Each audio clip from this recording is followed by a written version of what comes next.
تازہ انکشافات اور سرکاری بیانات نے خطہ کی سیکورٹی صورتحال نہ مزید سنگین بنا چھوڑے ہوئے ہے۔ مصدقہ اطلاعات کے مطابق پاکستانی فوج پر حملہ میں طالبان گروپوں کی طرفوں استعمال کیا جانے والا ڈرونز بھارت کی طرفوں فراہم کیا گیا ہے، جس نال طالبان اور مودی حکومت کے بچکار براہ راست گٹھ جوڑ بے نقاب ہو گیا ہے اور اس کو مقصد پاکستان نہ غیر مستحکم کرنا ہے۔ بھارتی فتنہ پرور حکومت اپنا مضمون مقاصد واسطے سیاسی سوجھ بوجھ تو آ رہی افغانیہ نہ اپنا موہرا کا طور پر استعمال کر رہی ہے۔ اس گال میں کوئی شک نہیں رہو کہ افغان حکومت مکمل طور پر بھارت کی کٹ پتلی بن چکی ہے۔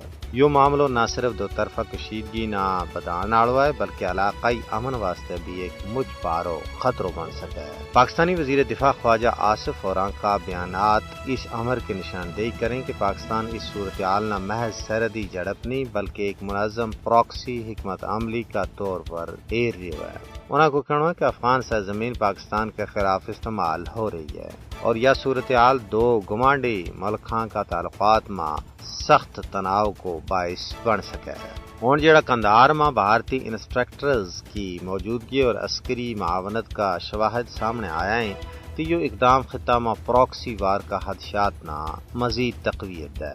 بھارت کی طرفوں دہشت گردی نہ مسلسل خارجہ پالیسی واسطے ایک ہتھیار کا طور پر استعمال کرنے کو الزام بھی ایک خطرناک صورتحال کی عکاسی کرا ہے۔ اس تمام صورتحال کو سب تو تشویشناک پہلو یہ ہے کہ پاکستان اور افغانستان کے بچکار بڑھتی ہوئی کشیدگی نہ صرف سرحدی استحکام بلکہ پورا جنوبی ایشیا کا امن نہ متاثر کر سکے۔ تجزیہ کاراں کے مطابق فوری اور مؤثر سفارتکاری، علاقائی مکالموں اور بین الاقوامی دباؤ ہی اس بگڑتی ہوئی صورتحال نہ قابو میں آن سکے گا۔